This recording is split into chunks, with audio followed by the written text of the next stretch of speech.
Chers amis auditeurs, dans le cadre de nos débats, conversations X, Twitter, intelligence au pluriel, nous allons débattre ce soir en compagnie de Dan Phil, Hamid, Constantin et moi-même Serge.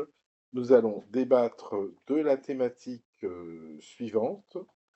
Quelles entreprises vont continuer d'exister sous le règne de l'intelligence artificielle? L'intelligence artificielle ne pense pas comme nous.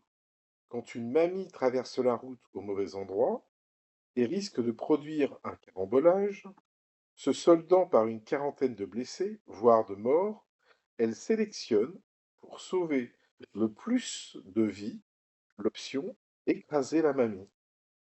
Face à des entreprises gagnantes et à des entreprises perdantes, valorisera-t-elle les premières ou détruira-t-elle les secondes?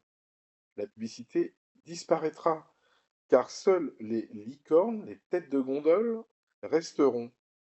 Pour avoir un bon revenu de vie dans les années 2040, plus personne ne créera sa boîte, tout le monde investira dans le marché des actions des licornes. Messieurs, première question, pourquoi? Qui veut... Pourquoi? Parce que l'intelligence artificielle elle agit comme un arbitre droit et rationnel. Donc l'exemple de la mamie sur la route est puissant et juste. L'IA ne raisonne pas avec des émotions, de la loyauté ou de l'habitude. Elle calcule, elle optimise, elle choisit toujours l'option qui maximise le résultat global, même si cette option est brutale. Tout à fait. Appliqué au monde des entreprises, ce principe devient redoutable. L'IA va naturellement concentrer les ressources, l'attention et le capital vers les entreprises les plus efficaces et laisser mourir les autres, non par malveillance, mais par une logique d'optimisation.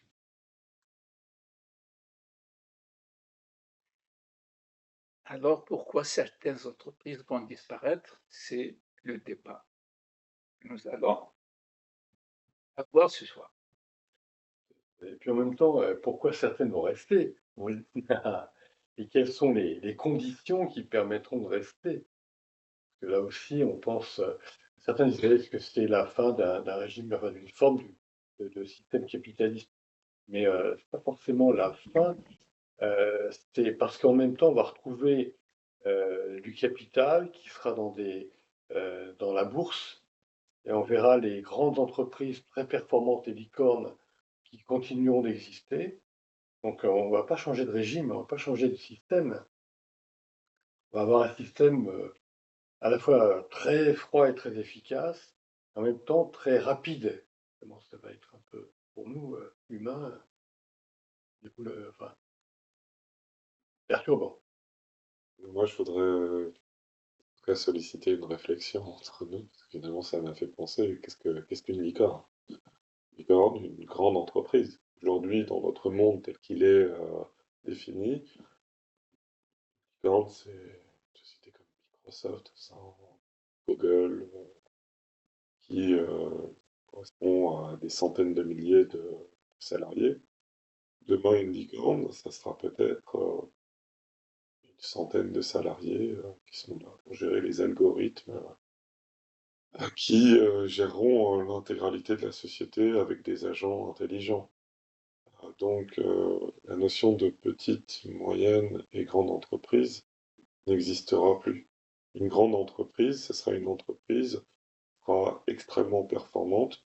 Une petite entreprise qui contient plusieurs, peut-être 10 salariés, pour être aussi performante qu'une grande entreprise, si tant est qu'elle ait l'accès, en tout cas, à ces intelligences artificielles pour pouvoir se développer. Donc, la notion de licorne, justement, on en parlait depuis le début, qu'est-ce que c'est? Ça veut dire que demain, peut-être, il y aura peu de personnes qui travailleront. On parlait d'investir dans des licornes. Pour investir dans quelque chose, il faut avoir la possibilité d'y mettre de l'argent, Mhm. du temps, de l'énergie, mais dans quel monde on vivra? C'est-à-dire, comment on contribuera en tout cas à ce développement? Je ne pense pas que l'être humain aura beaucoup d'importance dans tout ça, sauf à quelques endroits. Et je pense clairement à l'algorithmie, les experts en IA, la sécurité. Préciser un sujet, mais je vais garder ça pour plus tard.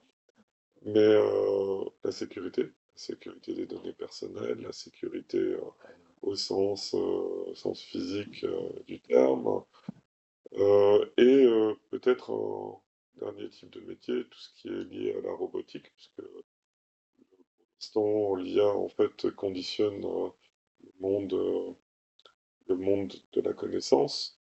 Demain, peut-être qu'il touchera le monde physique. Donc le monde virtuel et le monde physique dans un deuxième temps. Donc la voiture autonome, on parlait de la mamie Mm.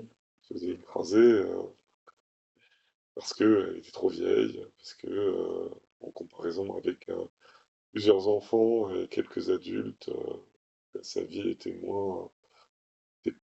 pondérée, moins importante que les autres. Je vous laisse Et réagir pour en peut-être. revenir sur comme tu viens de parler des voitures autonomes, est-ce que d'après toi, il y aura toujours, donc tu as parlé un petit peu des petites et moyennes entreprises, et on va donner un cas concret, il y aura toujours des concessionnaires pour vendre les voitures autonomes ou ça se passera différemment? Je pense qu'il y aura Ça se passera différemment, parce que ce qu'il faudrait Tout de suite, comprendre, court terme, à long terme, à à moyen long terme? terme, à long terme. Donc la date avancée tout à l'heure, 2040, c'est une date qui peut effectivement, ou c'est une date où on peut avoir ce genre de choses. Pourquoi? Parce qu'il faudrait comprendre une chose. Les entreprises, beaucoup d'entreprises, elles sont là maintenant, elles travaillent, elles profitent de ce qu'on appelle des frictions dans l'économie. On explique c'est quoi les frictions sur le plan économique. C'est-à-dire les frictions, c'est tout ce qui ralentit l'économie. Tout ce qui ralentit l'économie, c'est une friction. Ça complique quand vous ralentissez, donc quand il y a des paramètres qui ralentissent l'économie. Donc, ça complique la production de manière générale et ça induit des conséquences sur le chômage et ainsi de suite. Et l'intelligence artificielle élimine tout cela. Toutes ces frictions, elles sont éliminées. C'est pour cela que toutes les entreprises qui dépendent de ces frictions dans l'économie vont disparaître. Et celle dont tu parles va aussi disparaître.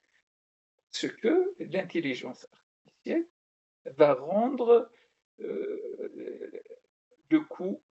Donc, c'était l'exemple, c'était quoi déjà exactement pour mieux L'e- préciser ma pensée? L'exemple que je venais de dire, de reprendre, je pourrais rebondir, hein, vas-y. j'ai une idée, je rebondis sur, C'était sur les concessionnaires, sur Les les concessions. concessionnaires, par exemple, les concessionnaires. L'acheteur l'acheteur et le vendeur, de manière générale. Il y a une asymétrie sur le plan de l'information. Le concessionnaire, il a toute l'information. L'acheteur, lui, il n'a pas toute l'information. Il ne sait pas si la voiture, elle est en très bon état. Alors, si on parle de voiture d'occasion, il ne sait pas si elle est en bon état. Par contre, l'intelligence artificielle, elle a toute l'information. Donc, elle va s'en servir pour faire un travail 1000 fois meilleur que le concessionnaire Il y a des lui-même. moments, il n'y aura plus besoin de On de peut- Et on n'a pas concessionnaire. besoin de peut- concessionnaire. Voilà, c'est ça. On peut considérer que le concessionnaire est remplacé par un agent qui connaît tous les paramètres qui sont liés à Un genre à la- intelligent, tu veux dire. l'agent intelligent, à la proposition en tout cas de service qui est associée en tout cas au véhicule autonome. Je donne quelques exemples, hein. Les gens posent la question, est-ce que vous êtes une famille? Combien êtes-vous? Combien d'enfants? Avez-vous besoin de tel équipement? Est-ce que vous allez, en tout cas, tous les hivers, vacances, en fait, un panel de questions qui permet de cibler en tout cas un besoin, tel que le ferait un être humain, sans avoir besoin d'être humain, besoin de concessionnaire, à travers une plateforme complètement informatisée, à distance. Et à la fin du- de l'arbitrage, en tout cas, ou de la discussion, de faire une proposition commerciale que le client accepte ou refuse. Dès qu'elle est acceptée, en tout cas, l'ordre est directement envoyé à une, une usine autonome qui est complètement robotisée, qui produit le véhicule. Le véhicule étant complètement autonome, il sort de l'usine et il vient directement chez le client. Il fait signer un contrat électronique. Il dit, j'ai bien reçu. Je vais rebondir en allant vers des entreprises à taille humaine. Est-ce que c'est aussi le début de la fin pour les entreprises familiales et artisanales? J'entends par là l'aide à la personne, les entreprises, les artisans de bouche, donc les artisans fromagers par exemple, les artisans boulangers, euh, toutes sortes d'artisans. Est-ce que ça aussi, ça va disparaître? Ou on va quand même il va y avoir peut-être une frange de la population qui va vouloir conserver quand même cette mémoire ou pas? Je vais prendre la parole parce que par rapport à ce que disait Hamid et avant Constantin sur la notion notamment de petites et moyennes entreprises, euh, les petites et moyennes entreprises, par exemple en France, je crois 86% du tissu industriel, pour les PMI, comme on dit, euh, ce sont souvent des laboratoires. Une grande entreprise ne peut pas se permettre d'essayer telle ou telle variation sur un produit qui fonctionne bien, qui se vend bien, qui se développe bien, même en termes de recherche-développement. Et ce qui devient intéressant, c'est de se dire que, on va, à mon avis, garder les petites et moyennes entreprises laboratoires parce qu'elles prendront des risques, comme c'est le cas maintenant. Et par contre, ce qui va devenir intéressant, ça va être en effet de distinguer si elles sont, alors ce que tu viens de poser là, Serge, une question, si elles sont familiales, si elles sont amicales, si elles sont, quelle est leur structure fondamentale. Artisanal, est-ce qu'on va vouloir conserver ce genre d'entreprise parce que c'est quand même une certaine tradition. Il y a de l'aide à la personne, il y a des services. Quand même, on va avoir besoin de ces services Bien. jusqu'à un certain point.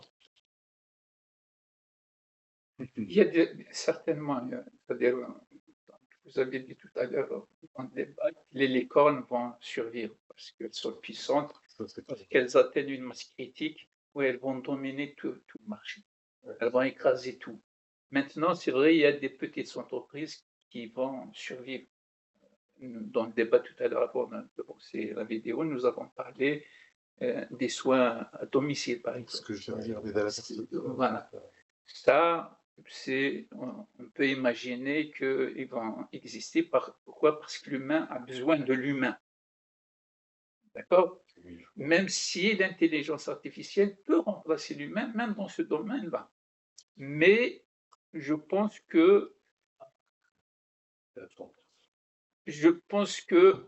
l'humain, nous avons tous besoin de la chaleur humaine, quelque part, quand on est malade, donc la proximité, d'une certaine manière, de traiter un malade, alors que la machine va le traiter, comme on l'a dit tout à l'heure, froidement.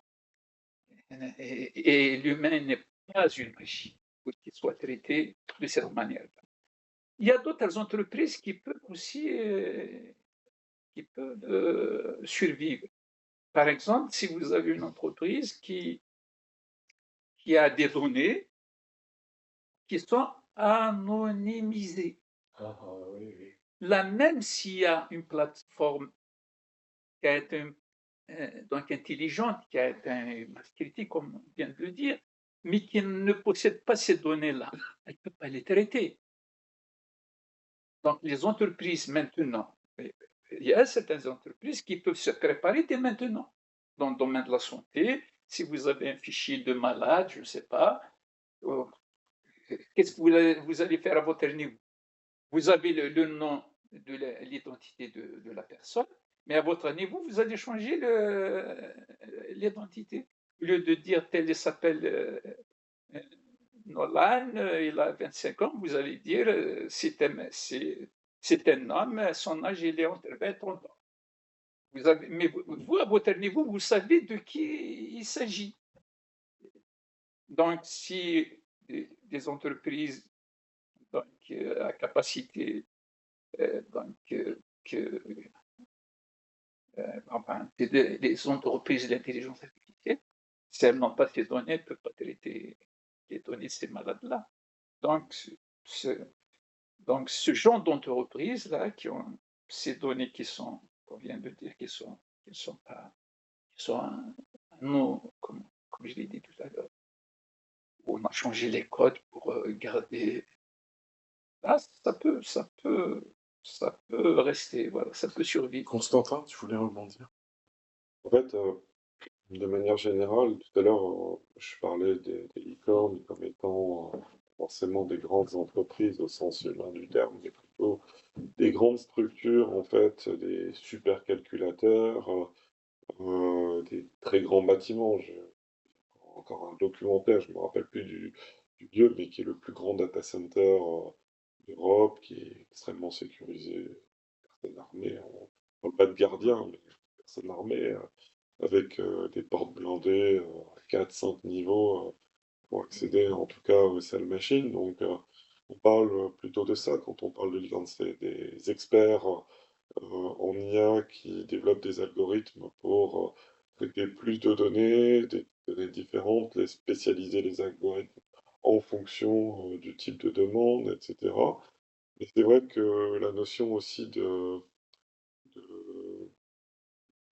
qu'ils appellent les data lake ou des lacs de données qui seraient mises à disposition par des sociétés de manière anonymisée pour justement créer de l'algorithmie, donc de l'intelligence, mais sans forcément divulguer en fait le nom des sources de leurs clients. Et pour moi, en fait, ça, on revient à un modèle tel qu'on le connaît aujourd'hui, qui est plutôt en fait ce qu'on appelle nous le fichier client, le marché, les données marché.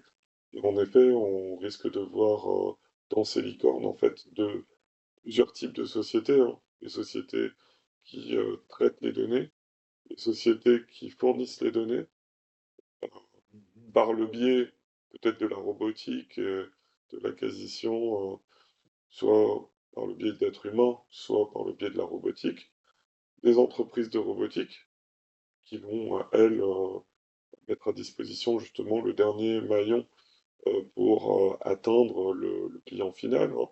Et on parlait tout à l'heure de l'aide à la personne, en fait.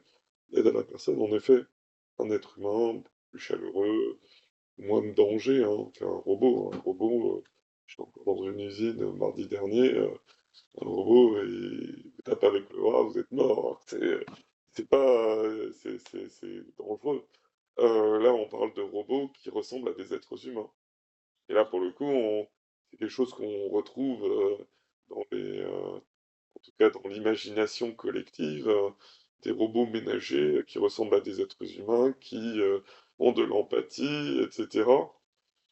On pourrait imaginer ça. Et quand on parlait des métiers, en tout cas techniques ou manuels, pieds, pâtissier, cuisinier, en fait, la seule difficulté, enfin, qu'est-ce qui fait qu'aujourd'hui, ça reste encore peut-être pas à la portée de notre esprit, c'est qu'en fait, tous ces métiers nécessitent un nombre assez important de gestes très techniques et très précis qu'on n'atteint pas encore en termes de robotique. Demain, quand ça sera le cas, aucun métier ne pourra survivre, en fait, quelque part, à l'intelligence artificielle combinée à la robotique. Et quelle sera la place de l'être humain, à part sécuriser ou contrôler tout ça, et encore s'il le contrôle encore. Je pense qu'il est intéressant aussi non, la place de l'être humain, ça revient sur un débat qu'on a déjà eu et qu'on aura à nouveau. Bien sûr. Mais comment penser l'argent, comment penser le revenu de chacun dans un moment où tout est automatisé.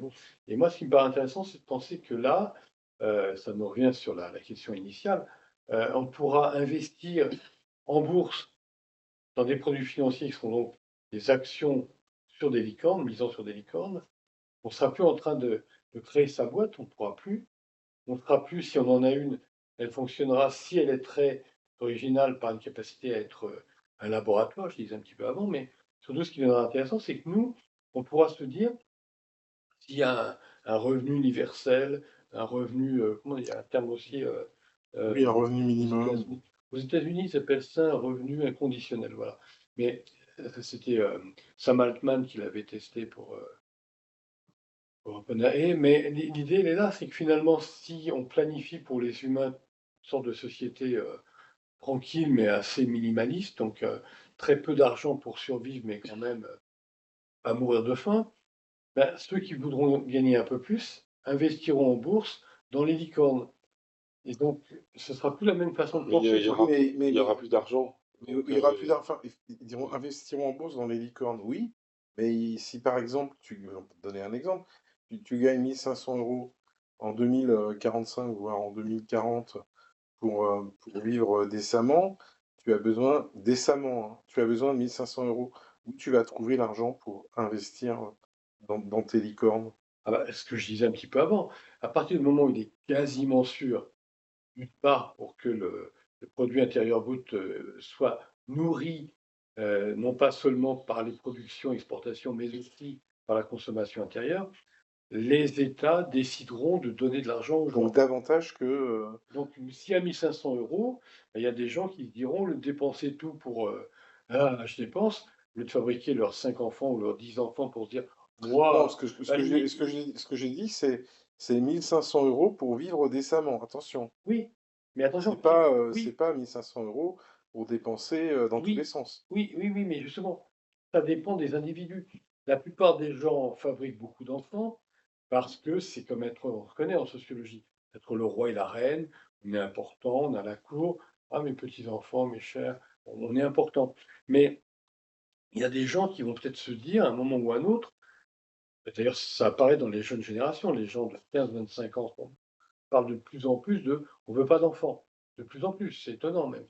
Donc on va avoir moins d'enfants, donc les 1500 euros, pour certains, oui, ce sera ah, on survit, c'est dur, la vie est dure. Pour d'autres, ce sera on a de l'argent tranquillement. Et pour d'autres qui se diront, on prend une attitude, attends, si je peux finir ma phrase, pour d'autres, ce sera de pouvoir se dire, à partir du moment où j'ai de l'argent, au lieu de me dire, je vis modestement avec une vie énorme, plein d'enfants, là, là, ou bien je vis tranquillement, mais c'est tout. Il y en a qui vont se dire, je me prive un petit peu et j'investis en bourse. On sait que au niveau des marchés, ce qui rapporte le plus sont les actions, l'immobilier et le marché obligataire. Pas besoin de chercher bien. À 14 heures, on sait on peut gagner de l'argent. Là, les gens qui investiront dans des licornes gagneront de l'argent. Donc, ils auront le plus, le petit plus, au-dessus, voire le gros plus, selon leur investissement, au-dessus de la norme. Là, je vais rebondir, je vais rebondir. Parce que là, ça devient très spéculatif ce que tu dis. Bien sûr. Donc, et quel est pour l'humain, on en parlait en avant des débats, on parlait de la conscience, on en reparlait, par l'humain, la conscience. Donc, il faut le temps libre. Donc là, tu parles de spéculer pour gagner de l'argent et ça sert à quoi? Non, mais sinon, là, on va aller dans un autre débat, hein. Alors, on sera peut-être en Non, débat, mais mais là, ce qu'il faudrait quand même aussi se projeter, se dire, quand on se projette, c'est que 2040. les gains, 2040. 2040, c'est que quand on investit dans les grandes plateformes intelligentes, c'est que les gains seront, c'est pas comme maintenant, les gains seront exponentiels. Ben oui. Exponentiels. Tout va vite. C'est pas que les machines qui vont vite, les gains vont Mais vite, tu tout va vite. Donc les gens vont gagner beaucoup plus d'argent rapidement. mais vous pensez qu'il y aura encore de l'argent? Mais c'est très spécifique. Non, le système doit être organisé de toute manière Alors, pour moi, qu'il y ait de l'argent. alors, Sinon, Moi, je pensais à un mot tout à l'heure, pendant qu'on j'étais en train de discuter avec Danphil. Je pensais à calibrer. Il faut calibrer en fonction des récipiendaires, ceux qui vont. on peut imaginer, par exemple, hein, se prêter de l'argent auprès des banques et investir, et ça pourrait être fait. On peut imaginer mais ça. quel Et est- investir dans ces grandes plateformes des licornes et gagner beaucoup d'argent rapidement et rembourser rapidement. Donc, ils trouveront le système adéquat pour cette Non, économie, je pense ce modèle économique qui on- change complètement. que- pour nos auditeurs, on ouvrira un autre débat sur à quoi va servir tout ça et comment les humains vont se développer, comment nous allons nous développer avec tout ce temps libre, comment Oui. une nouvelle société, on abordera Oui, là, ça. c'est un On problème. abordera ça parce que c'est très très important Mais, d'aborder ça. mais il me semble que l'idée centrale, en 2040, si on est encore là, on doit investir dans les grandes. On va donner la parole à je, Constantin. je voudrais juste, parce qu'on Parce parle, qu'après, j'ai une question à poser à Constantin. on parle d'investir d'investir dans des licornes. Oui. Déjà, premièrement, dans une économie de marché, il y a toujours une offre et une demande. Si on se retrouve avec, en tout cas, beaucoup de personnes qui ne travaillent plus, quelque part, donc on aura moins de demandes. Donc forcément, l'offre qui est en face, même si elle est pléthorique, il y a énormément de services qui sont offerts par ces sociétés qui représentent les licornes, une santé parfaite avec des algorithmes qui permettent d'analyser en tout cas le corps humain, de détecter toutes les maladies, de les prévenir, de vivre jusqu'à 300, 400 ans.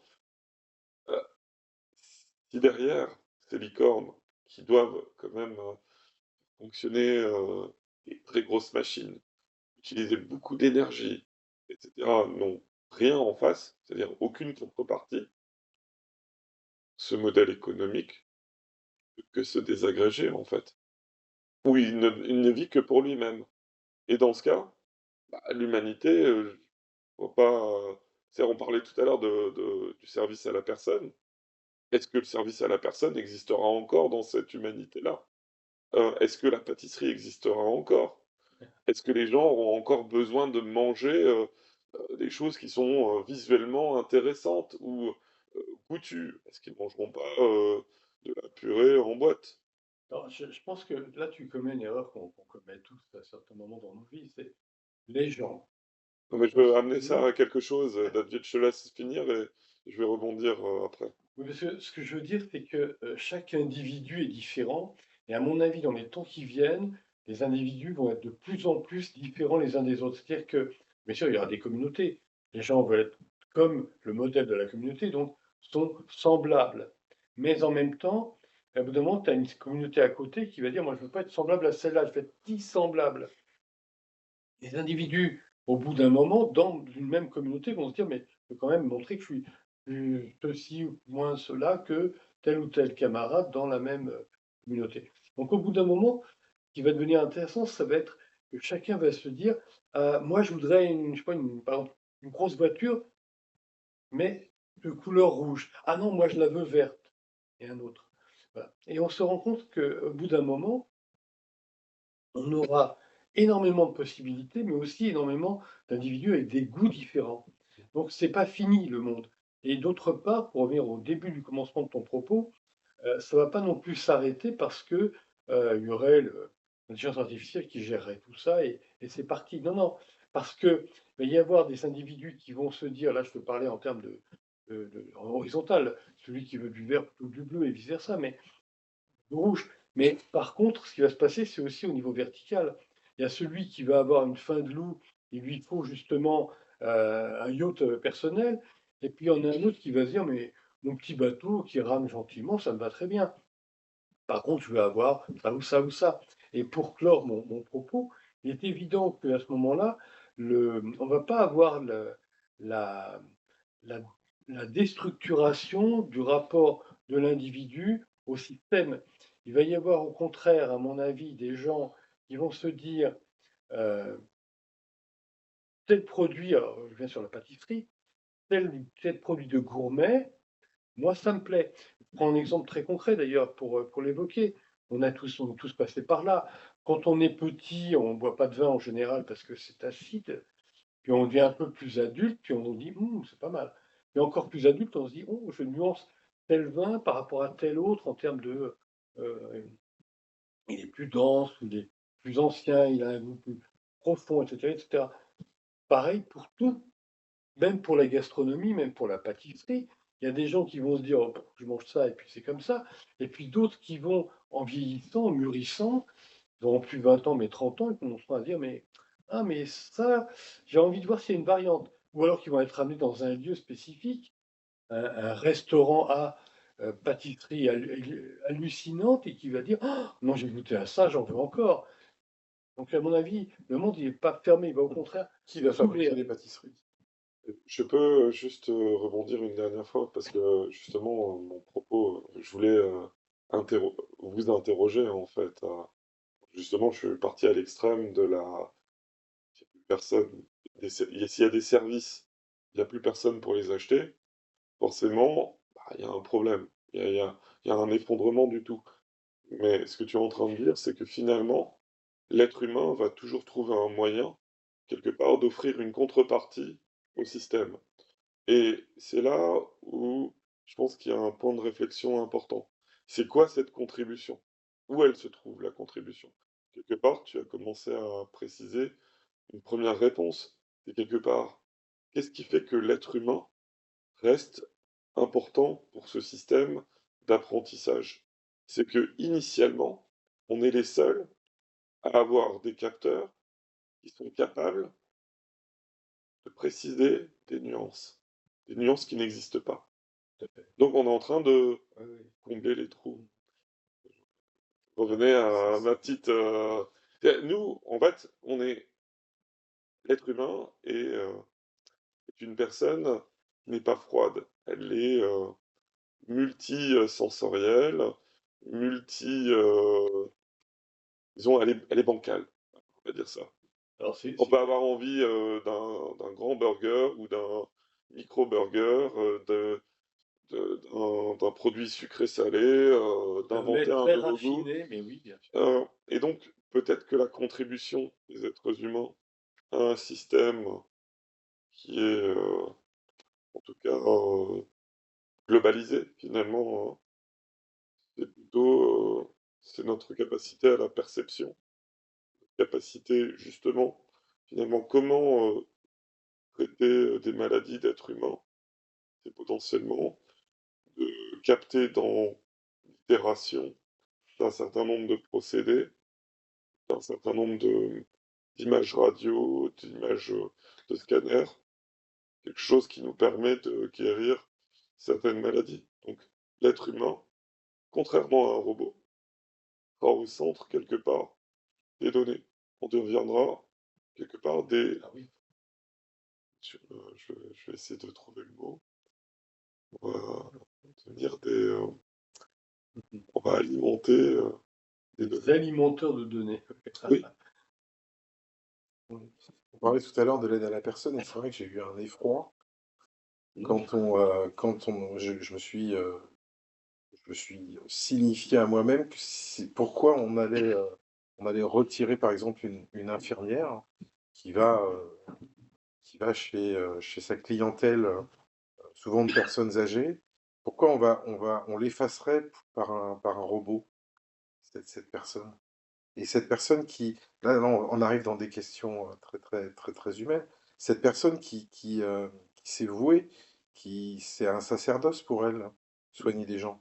Et- Oui, C'est mais pour ça que nous avons dit certains métiers vont rester, comme faut en parler. l'exemple que tu viens de dire, ou l'artisanat, par par exemple, je ne sais pas, parce que les gens, dans certaines situations, ils voudront avoir du vrai humain. D'accord? Ah ouais, on en parle. Voilà, c'est Il tout. faut en Donc, parler. c'est ça, le vrai humain. Et tant que l'être humain existe, il y aura toujours des gens, une proportion significative, Exact. qui demandera du vrai humain. Ça rejoint ce que Dan Phil a dit Voilà, tout à l'heure, voilà. avec la voiture rouge, la voiture Voilà. verte. Ça rejoint ce que tu as dit Moi, aussi.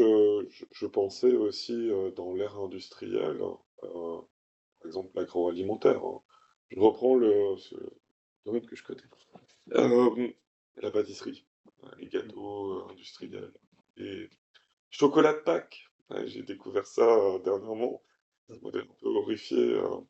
Les confiseries en chocolat. Où il y a de la pâte de cacao, du beurre de l'huile de palme, etc. Et on nous fait penser que c'est du chocolat, alors que c'est pas du tout du chocolat. C'est du chocolat en poudre, en fait, qui est reconstitué.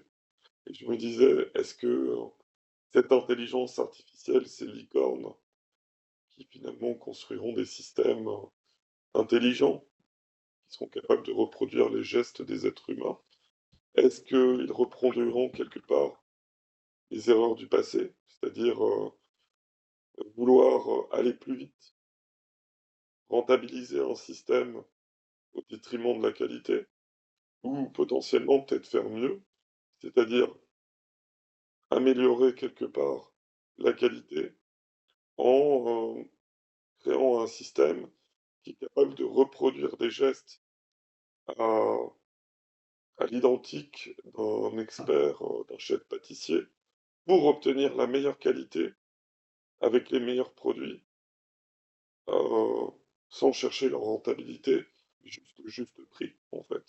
Je pense que c'est ce que disait Hamid avant, on va dans un monde qui va s'accélérer, avec une intelligence artificielle très rapide par rapport à nous. Donc quand elle va, même si elle commence, et je vais reprendre ton propos, par commettre des erreurs que nous avons, nous, intelligence naturelle, commises, au bout d'un moment, elle va cadrer, ah non, ce sont des erreurs, on arrête. Par exemple, le cas du cadmium, c'est extrêmement intéressant. Tout le monde sait maintenant qu'on est en train de s'empoisonner avec du chocolat, qui vient notamment d'Amérique latine, où c'est vraiment des terres avec On produit des OGM, enfin des... Non, non, cadmium, c'est pas ça. Ce sont des métaux lourds D'accord. qui sont cancérigènes, tout simplement. Et alors qu'on sait que dans l'Afrique de l'Ouest, il n'y en a pas. Donc évidemment, on va, nous, humains, déjà se dire, on va choisir ce qui est Afrique de l'Ouest, mais à terme, l'intelligence artificielle, elle va même plus choisir. Elle va détruire le système d'Amérique latine pour ne prendre plus que des fèves de cacao d'Afrique de l'Ouest. Si tu Elle va les considères renforcer. que son cahier des charges, c'est de Ah protéger oui, notre santé. C'est exactement. ça. Exactement. Mais il y a aussi un avantage par rapport à l'intelligence artificielle, c'est qu'elle, par exemple, on fait de la publicité pour ratisser large et toucher quelques-uns. C'est-à-dire qu'il faut faire beaucoup de tintamarre, beaucoup de publicité pour toucher quelques-uns. L'intelligence artificielle va nous permettre de toucher beaucoup plus de gens à travers, parce qu'elle connaît tout. On Elle, est ciblé. elle cible, elle sait donc les goûts des gens et tout. Donc elle peut s'adapter par rapport à ce que tu dis tout à l'heure. Oui. Euh, Là, on parle Le de fait licorne. que je veux avoir tel type Ça de te donne accès au monde pâtisserie, réel. d'accord? Parce qu'elle va le savoir bien avant les va- publicitaires, par exemple. Je ne sais pas. C'est un autre de nos débats sur la Voilà. robotique. Oui, oui, ça. C'est ça. Donc le fait d'avoir l'information, elle a l'information. Pire que pire, Et voilà. elle va Donc même elle peut savoir. Eh, Elle va même savoir que ton petit-fils, à voilà. l'âge de 17 ans, sera un grand amateur de vin rouge. Et elle va faire du vin rouge.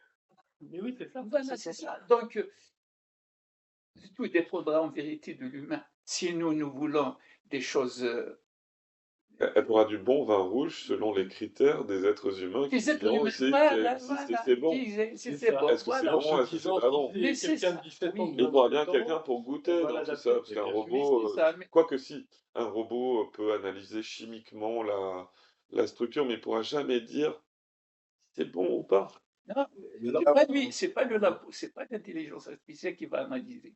L'humain analyse, l'intelligence artificielle, elle a l'information, rapidement, elle s'adapte à cette information. ça, ça, c'est une question très, très intéressante, parce que l'humain, nous resterons libres de nos choix, libres entre guillemets Ah oui. de nos choix. Attention, parce il pourrait y avoir une orientation de l'intelligence artificielle. Elle pourrait être orientée Par son concepteur.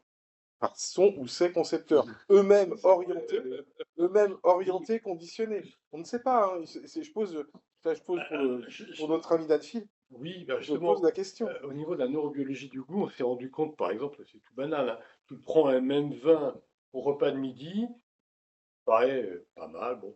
Tu prends le même vin le soir, bah, oh, super bon, ah oui, pourquoi? Parce que les récepteurs au niveau tout simplement donc, du rhénencéphale, les récepteurs donc, de goût et d'odorat d'abord, vont considérer qu'ils commencent à fatiguer. Donc, s'il y a du bon, ça veut dire que ça devient du très bon. Mais, je parlais un petit peu avec humour en disant pour un enfant de 17 ans, un adolescent, mais le même petit-fils qui a 27 ans, on aura pris un vin adapté, genre vin espagnol à 17 ans, on va dire c'est bon. Mais à 27 ans, on ne dit pas c'est bon, on dit ah, c'est un peu lourd.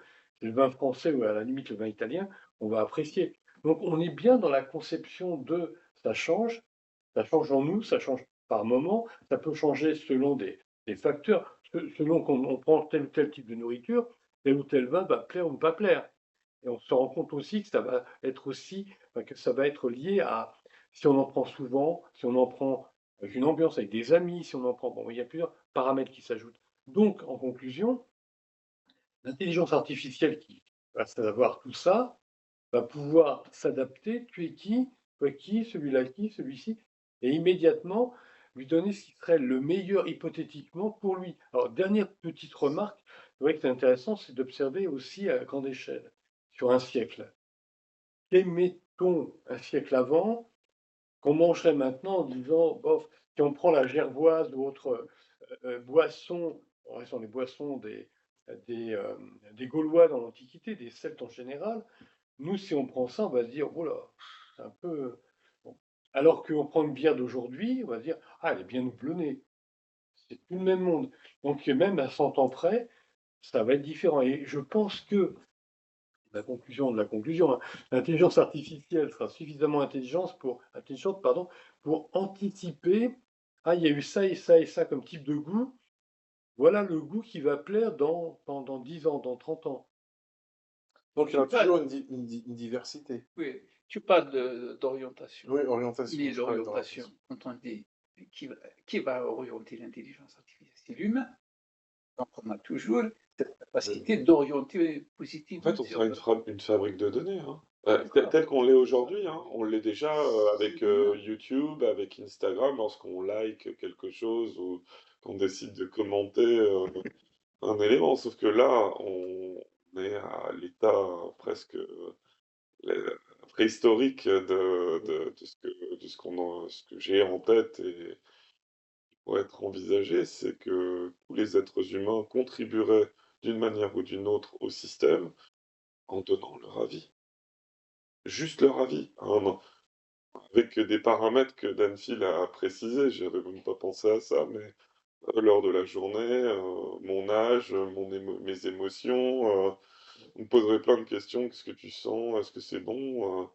Sans forcément me forcer à donner une réponse. Ensuite, est-ce que ces données-là seront retransmises de manière objective? En tout cas, est-ce que ça sera pas transformé? D'une certaine manière, peut-être même, retrouver le mot, mais quelque part, est-ce qu'il va y avoir disons des filtres, sur tout ça? Est-ce que, par exemple, un vin mais si le vin est créé par une intelligence artificielle, pour le bien de l'humanité, comme on pourrait créer des pâtisseries ou voire même, en tout cas mettre à disposition de nouveaux concepts pour le bien-être de l'humanité. Pourquoi chercherait-elle à un moment, si elle devient autonome, à justement mettre des filtres? C'est vrai que si les produits vont dans ce sens-là, toutes sortes de produits, je pensais à des nouveaux matériaux qui seraient créés par intelligence artificielle, des nouvelles machines plus écologiques. Enfin, Aussi, si elle est intelligente, comme son nom l'indique, mm. pourquoi allait-elle détruire l'humanité? Pourquoi produire ce qui va détruire l'humanité? Pourquoi faire des mauvaises choses pour rendre l'humanité malade? C'est pas dans son intérêt. Bien Ce que sûr. je veux dire, c'est Ah oui. détruire l'humanité, elle se détruit elle-même. Parce qu'il y aura encore des guerres demain. Ce qui est vraiment Je serais vertigineux, et bien contre ça, oui. je reprends ce qu'a dit Hamid et que tu as repris, c'est la rapidité, la vitesse. C'est ça qui nous... C'est tellement vertigineux, on s'en rend même pas compte. Je veux dire, on est dépassé, faut pas le dire, mais on essaie de suivre, on essaie de comprendre la logique, mais on a du mal à penser comme ça. Enfin, faut vraiment rentrer dans... Bah, tu sais, alors je rentre un peu dans un débat très grand, mais c'est comme Newton qui pensait on a une planète, une autre, on additionne les vitesses par rapport mais à notre planète à nous. Et puis Einstein qui arrive, qui dit non, il y a une vitesse maximale constante, et au contraire, on retranche ces vitesses-là. On pense à l'envers.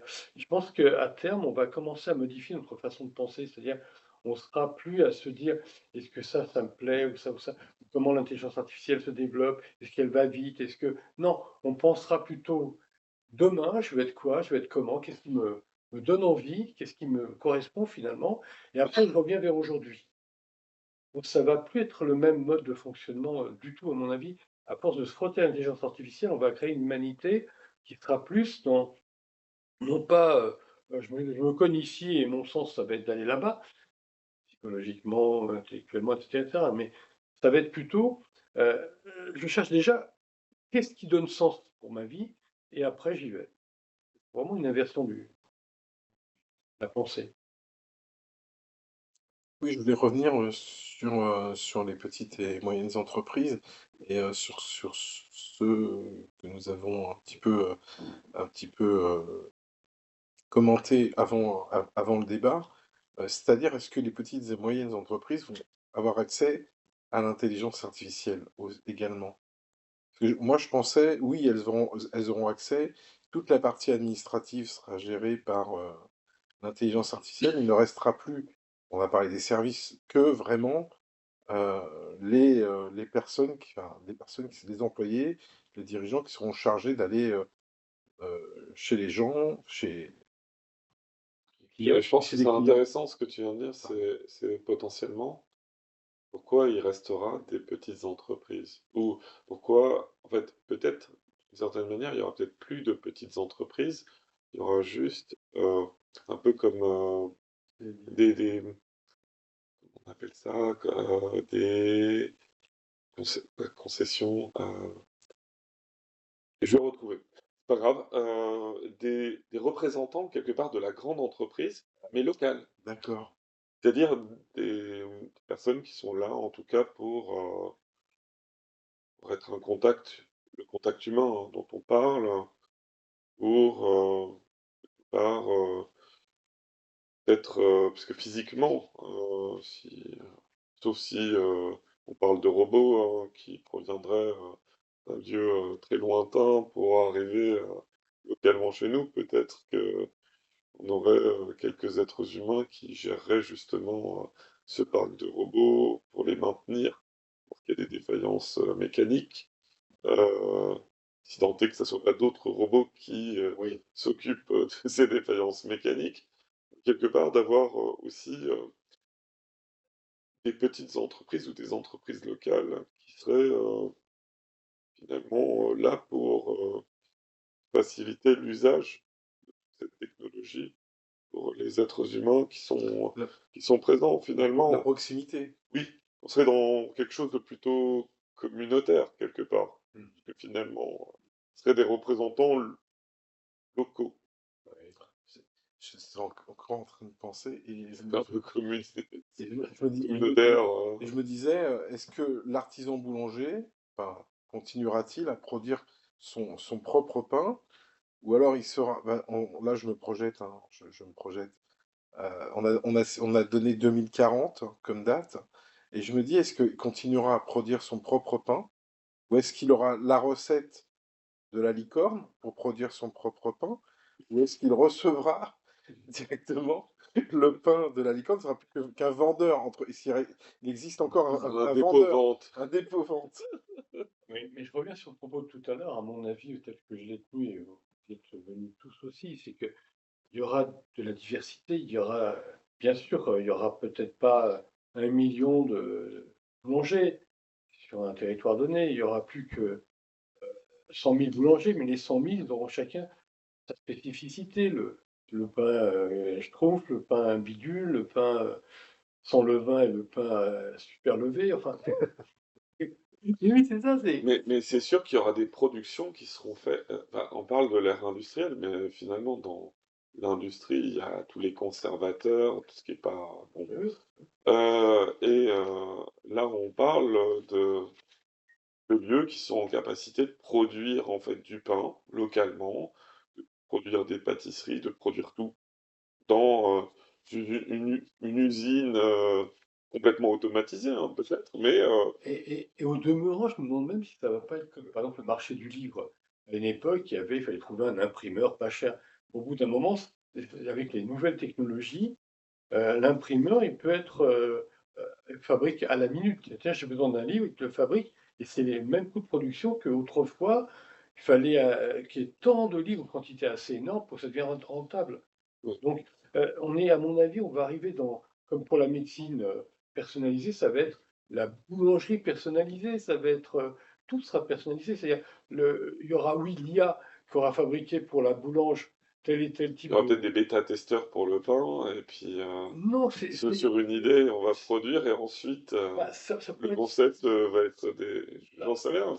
Mais à mon avis, ce qui va se produire, Il y a c'est quelqu'un pour le goûter, le pain, initialement, pour savoir alors, s'il est bon. oui, ça c'est sûr. Bah, de toute façon, si tout le monde ne mange pas, au bout d'un moment, ils vont se dire il y a un problème. Il n'y a plus Mais, besoin de pain. mais à mon avis, ce qui va se Et produire peut-être aussi, pour la c'est que santé, si. bah, alors déjà, pain avec gluten, sans gluten, pain avec telle ou telle céréale, est-ce qu'il y a on parlait de quoi déjà C'est mieux. comme dans le chocolat, Oui. Le bon, cadmium. le cadmium, voilà. Et on peut se dire, voilà, qu'y a-t-il dans le pain? Mais surtout, moi, ce qui me paraît intéressant en prenant ton idée, c'est de se dire, il y aura peut-être en effet des centrales commandées, on va dire, C'est dirigées des par l'intelligence franchises. artificielle. Franchises. Oui, mais attention, non, pas tout à fait comme ça, justement. Avec des variantes, c'est-à-dire, il y a un tel qui, petit boulanger, qui dira, ah, tel produit de telle centrale me plaît, j'en prends. Mais tel autre produit, je préfère c'est chez telle autre centrale. Donc il y aura une intelligence artificielle ici, une autre, et chacun piochera dans ce qui lui plaira. Donc on aura des diversités en résultante. Donc, je vais revenir sur ce que tu viens de dire. Je vais vous poser une question à vous trois. D'après vous, il y aura beaucoup de licornes ou très peu? Ou une dizaine à travers le monde? Ça me rappelle, C'est intéressant, Moi, hein, je pense question. il n'y aura pas beaucoup parce que seule celle qui a atteint la masse critique qui domineront, j'imagine qu'il ne va pas y avoir beaucoup. Parce qu'il y a une concurrence, j'imagine. Mais On pourrait imaginer une par domaine, hein, mais par je domaine. pensais par secteur d'activité, oui, j'y pensais ouais. comme ça. Et, Mais je et dirais un mot. par contre, il y a possibilité de, donc de produire autrement. C'est-à-dire, actuellement, par exemple, je suis le mieux à même peut-être de parler de ça. Vous avez un logiciel, par exemple, je ne parle pas de l'intelligence, qui gère votre comptabilité. Dans 6 mois, dans une année, il y a quelqu'un qui vient avec un autre logiciel plus performant. D'accord? On peut imaginer que plus tard, pour automatiser un secteur donné, On va le faire, oui, c'est possible. Donc, quelqu'un peut créer son entreprise, s'il est intelligent, pour automatiser un secteur donné, qui est déjà automatisé, mais peut le rendre encore plus performant. Il ne va pas le faire avec l'outil, avec l'intelligence artificielle comme outil, mais il va repartir de zéro pour le faire avec l'intelligence artificielle comme colonne vertébrale. Ce n'est pas un simple outil. Là, ça va être des gens qui peuvent avoir leur place sur le marché et concurrence, parce qu'il va y avoir de la concurrence, même par la suite, même, sauf si on a atteint le stade suprême euh, donc de la perfection. Sinon, il va y avoir toujours de la concurrence, il va y avoir toujours de l'intelligence humaine qui rentre dans le jeu, et cette intelligence humaine, elle peut reprendre tout un secteur, le reprendre à zéro, de proposer quelque chose qui peut concurrencer avec le temps ce qu'il y a. Je pense qu'il y a un paramètre que je n'ai pas évoqué, mais qui, pour moi, est capital. Ce sont les cycles. Alors, le premier qu'on avait parlé, c'était Marx, et après, c'était Keynes. Et il est vrai que c'est interpellant, par exemple, pouvoir avoir prédit qu'il y aurait à un moment donné des oligopoles. Alors après, on s'est dit, oui, qu'il y aura un monopole dans tel ou tel secteur d'activité. Mais ce qui va se passer, à mon avis, c'est qu'il va y avoir des périodes. Périodes où ça va se monopoliser dans tel secteur, puis soudain, il y aura un autre secteur qui est peut-être concurrentiel. Je sais pas, je pense à, par exemple, de la physique, puis là, de la chimie. Et puis soudain, on trouve un produit, parce que donc, dans l'atome ou en dehors de l'atome, enfin, du noyau atomique. Et donc, on peut se dire, soudain, on trouve un moyen de modifier au niveau autour du noyau atomique. Et à ce moment-là, donc le produit de base, je sais pas, je pense Saint-Gobain, des verres qui seraient par exemple des verres mous, on pourrait fabriquer ça, enfin bon, tout un tas d'inventions des années 2040. Mais justement, ce qui devient intéressant, c'est de se dire, soudain, des petites entreprises qui arriveront à fabriquer des petites innovations qui modifieront le marché. Et là, on va voir, c'est un peu yin-yang, ce que je dis. Donc, un tel ou tel type d'entreprise qui sont arrivés en effet perfection au sommet sur le plan du monopole capitalistique, mais soudain, hop, ce sera déjoué par d'autres entreprises qui commenceront à modifier la donne à cause d'innovations technoscientifiques. Qui utiliseront la technologie qui est déjà en place comme un moyen, en tout cas, pour progresser plus vite. Parce que forcément, Ça. si Avec quelqu'un reconstruit une intelligence artificielle de zéro, il aura plus de mal qu'en utilisant une intelligence qui est déjà établie pour l'améliorer, en fait. oui, non, c'est ce que j'ai dit tout à l'heure. C'est le propre aussi de la connaissance, enfin, C'est ça. du développement des connaissances humaines aussi. Hein, donc, Ouais. Non, tout à l'heure, quand j'étais à zéro, je ne parlais pas de Zéro absolu. l'intelligence artificielle. oui, oui, bien Non, sûr, je j'ai compris. disais l'intelligence C'est artificielle, bien pour un la nouveau prendre produit. comme colonne vertébrale. Par contre, c'est le secteur sur lequel vous voulez travailler que vous allez reprendre à zéro. Bah oui, Pour le développement, oui. c'est-à-dire présenter tout un autre modèle. Bah oui. Voilà. Bon, messieurs, je m'aperçois que cette thématique, elle a ouvert beaucoup de questionnements et d'autres thématiques. Vous voulez ajouter quelques Non, quelques non, réflexions, Moi, c'est bon. quelques suppléments? C'est bon?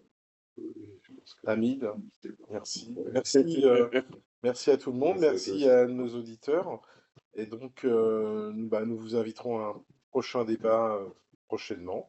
Et n'oubliez pas de cliquer sur le bouton j'aime si vous avez aimé notre débat. Et puis, abonnez-vous à la chaîne. À bientôt. Vous l'avez entendu là-bas.